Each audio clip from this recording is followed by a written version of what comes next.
ayam masuk, kandang harus siap. Mulai dari kebersihan, tata letak, sampai perlengkapan pendukung, semua berperan penting menjaga ayam tetap sehat dan produktif.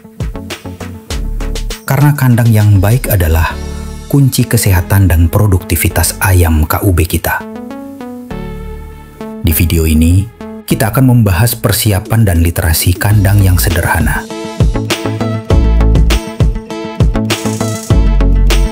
Assalamualaikum warahmatullahi wabarakatuh.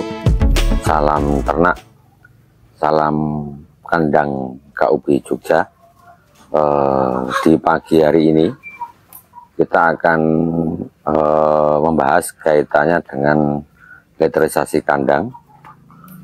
Seperti apa cara budidayanya di kandang pembesaran atau kandang indukan.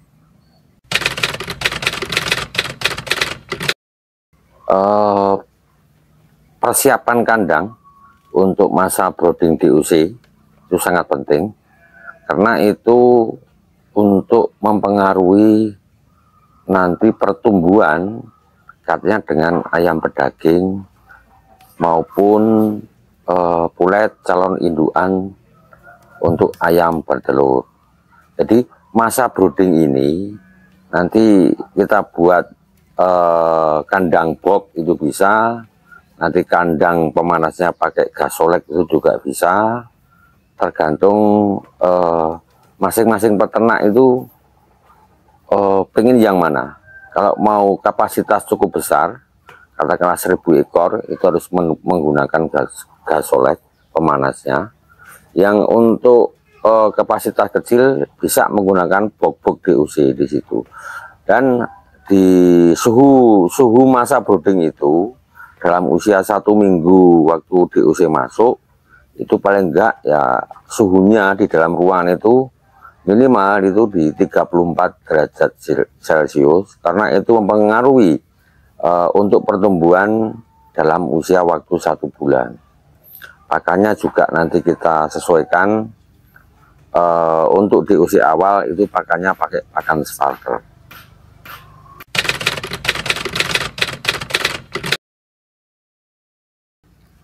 Teman-teman peternak itu pertama-tama sebelum DUC datang itu sterilisasi kandang dulu. Sterilisasi kandang, semprot kandang, kemudian untuk pemanasnya sebelum DUC itu masuk, kita nyalakan dulu lampunya, baik menyalakan untuk pemanasnya gas soleknya.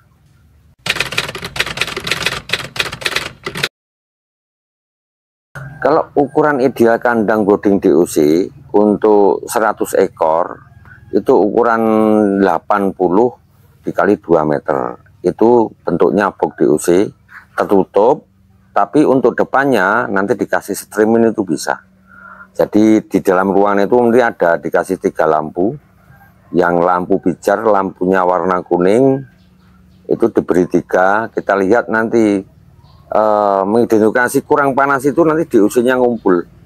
Kalau DUC itunya nyebar, berarti pemanasnya sudah mencukupi. Bisa juga menggunakan termostat, alat pengukur suhu itu untuk mencapai suhu di 34 derajat Celcius.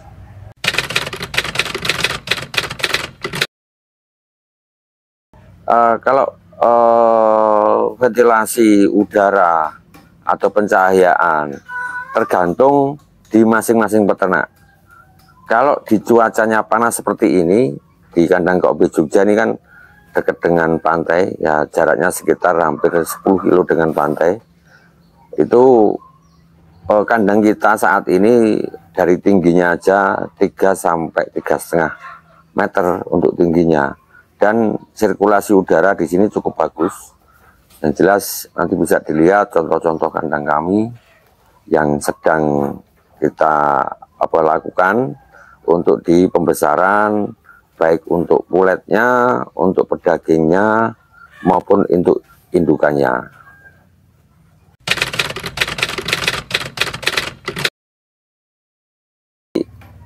Di masa brooding itu, kalau nanti sudah usia 1 bulan itu nanti sebelum kita turunkan ke kandang postal, ke kandang umbaran, itu pertama-tama itu alasnya itu dikasih kapur dulu, kapur yang kapur bakar yang sudah dibakar itu di penjual itu cukup banyak. Kemudian setelah nanti ditaburi sama kapur gamping, bahasanya orang Jawa, kemudian nanti ditaburi sekam. Jangan lupa semprot kandang sebelum DOC ayam usia 1 bulan ini masuk di kandang postal.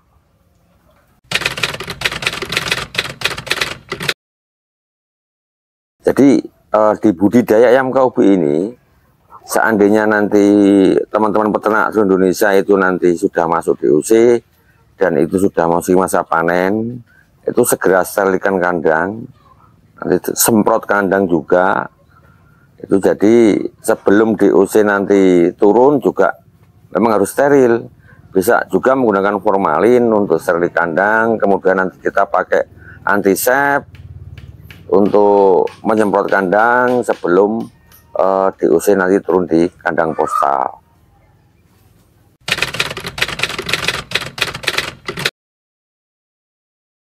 Untuk kandang pembesaran itu bisa populasi cukup besar, bisa per 100 ekor. Karena kalau kita langsung besar ya, populasi katakanlah nanti langsung 3.000 kan kandang cukup besar, kita harus jeli betul melihat ayam yang sakit, ayam yang tidak sehat, itu kita harus jeli. Tapi kalau kita kandang ukuran kita katakanlah per 3 meter atau per 4 meter, kita mudah mengontrolnya ayam yang sakit, ayam yang nafsu makannya kurang bagus, atau bisa dilihat dari kotorannya, ini sedang kena penyakit apa, itu bisa kita mudah untuk melihat. Tapi kalau ayam begitu banyak dalam satu kandang itu isinya sampai 5.000, 3.000, itu memang harus ada kiat-kiat tertentu untuk mengantisipasi saya dengan penyakit gitu.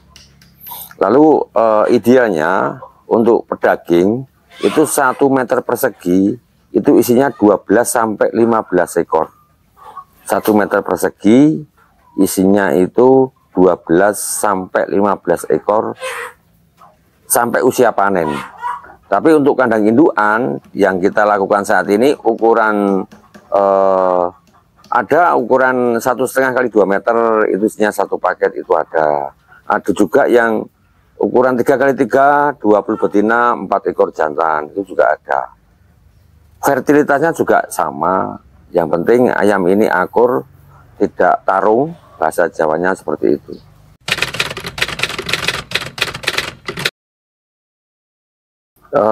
Jadi tantangannya ya untuk kandang itu memang cukup banyak. Kalau kita tidak bisa melihat kaitannya dengan kebersihan kandang, karena kebersihan kandang itu berpengaruh untuk kesehatan ayamnya. Semprot kandang juga untuk di pembesaran itu paling minimal 1 minggu sekali untuk semprot kandang untuk antisepnya, biar nanti bakteri, kuman atau virus itu tidak masuk terjangkit di ayam-ayam yang kita di kandang pembesaran atau kandang indukan. Dan kandang indukan ini cukup harus steril betul, jangan diperbolehkan sembarang orang masuk. Jadi orang masuk di dalam kandang indukan itu harus steril dulu, tidak asal masuk. Kalau dari kandang juga harus mandi dulu, ganti baju, karena penyakit virus ini bisa dibawa oleh sandal, dari angin, dari baju kita. Jadi hati-hati untuk kandang indukan.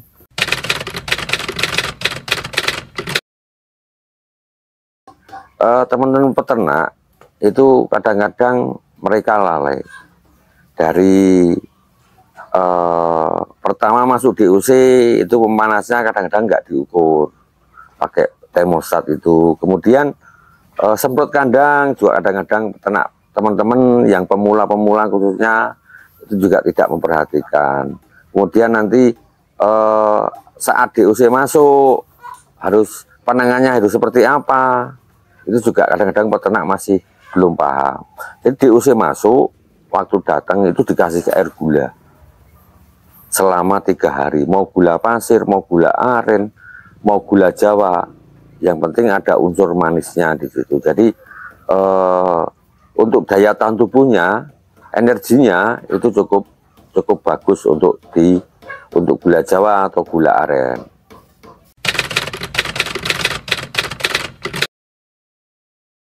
Jadi teman-teman peternak ini harus rajin kaitannya untuk menjaga kebersihan kandang, semprot kandang, ya, kaitannya dengan untuk mengganti sekamnya. Kalau amoniaknya sudah cukup tinggi, itu segera ditabur sama sekam, ditambah sekamnya itu bisa, mau dikeruk, mau diambil, diganti sekam itu juga bisa.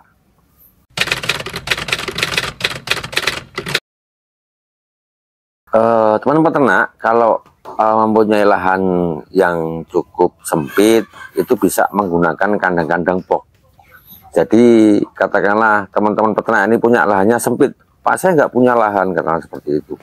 Nah, bisa dibikin kandang, nanti telurnya itu nanti turun sendiri. Jadi satu kandang itu ukuran di 90 kali 2 meter, itu untuk satu paket, jadi untuk 5 betina, 1 jantan. Kemudian nanti juga di situ juga jaga kebersihannya juga, tidak ayam ini masuk terus diamkan saja cuma dikasih makan. Jadi belum benar-benar melihara ayam ini juga harus dengan rasa, dengan hati. Ayam nggak bisa ngomong, tapi ayam dengar kalau kita bicara di ayam. Sama ayam diajak komunikasi, jangan diambil hasilnya saja, tapi ayam kaitannya dengan indukan ini penanganannya memang harus cukup dengan rasa, dengan hati, seperti itu.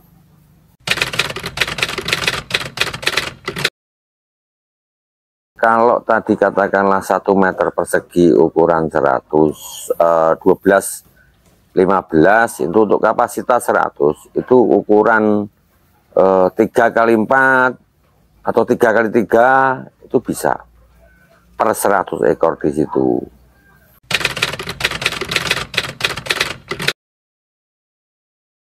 Biaya kandang ini memang cukup besar ya, karena ini kita invest betul kayaknya dengan pembuatan kandang. Jadi teman-teman peternak kalau ingin budidaya ayam KUB ini pelan-pelan, jangan bernafsu, jangan ambisi, ikuti finansial, ikuti kata hati teman-teman peternak semuanya.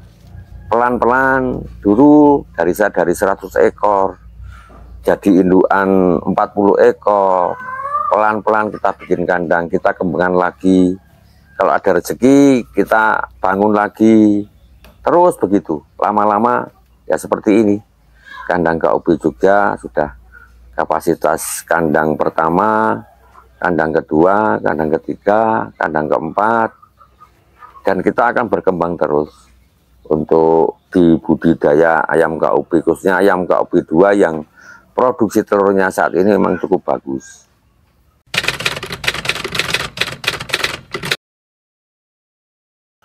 Saran-saran teman-teman peternak pemula, kalau ingin budidaya ayam KUB, belum paham, belum tahu cara budidayanya, monggo bisa datang ke kandang KUB Jogja.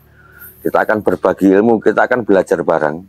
Apa yang sudah saya lakukan, baik kendala, baik keuntungan, nanti kita akan sampaikan semuanya, agar peternak ini bisa berhasil, bisa mandiri, bahwa ayam KUB 2 ini ayam kampung betul, ayam kampung lokal yang punya negeri kita sendiri. Kita harus bangga katanya dengan ayam kampung.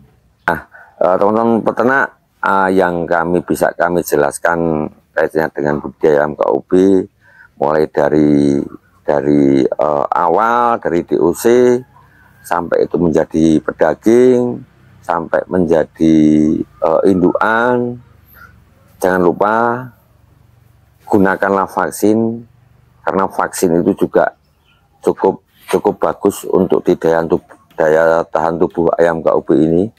Jangan meninggalkan vaksin, itu pesan saya buat teman-teman peternak semuanya. Kadang-kadang peternak juga mengabaikan kaitannya dengan vaksin, tapi yang kita takutkan nanti yang penyakit wabah seperti gumboro, ND, dan AI-nya, itu flu burungnya, itu cukup ngeri. Yang saat ini sudah ada lagi varian baru, yang di H9-nya ini lebih ganas daripada flu burungnya, daripada AI-nya. Jadi hati-hati betul teman-teman peternak, tetap ikuti channel kami, YouTube kami. Mudah-mudahan ini bermanfaat buat teman-teman peternak. Tujuan kami ingin apa yang kita lakukan, apa yang kita kerjakan, teman-teman peternak di seluruh Indonesia bisa mengikuti seperti kami, bisa mengembangkan di wilayah masing-masing. Jangan lupa subscribe channel YouTube kami, Kandang KUB Jogja. Terima kasih banyak. Salam peternak. Assalamualaikum warahmatullahi wabarakatuh. Salam Kandang KUB Jogja. Kandang yang rapi, bersih, dan nyaman bukan hanya soal tampilan, tapi juga investasi untuk kesehatan dan produktivitas ayam. Setiap langkah persiapan hari ini adalah pondasi hasil panen esok hari. Karena di dunia ternak, keberhasilan selalu dimulai dari kandang yang siap. Yuk, follow dan subscribe Kandang KUB Jogja untuk tips ternak bermanfaat lainnya. Dan bagikan video ini supaya lebih banyak peternak bisa merasakan manfaatnya. Kandang KUB Jogja. Dengan doa, segalanya menjadi mungkin.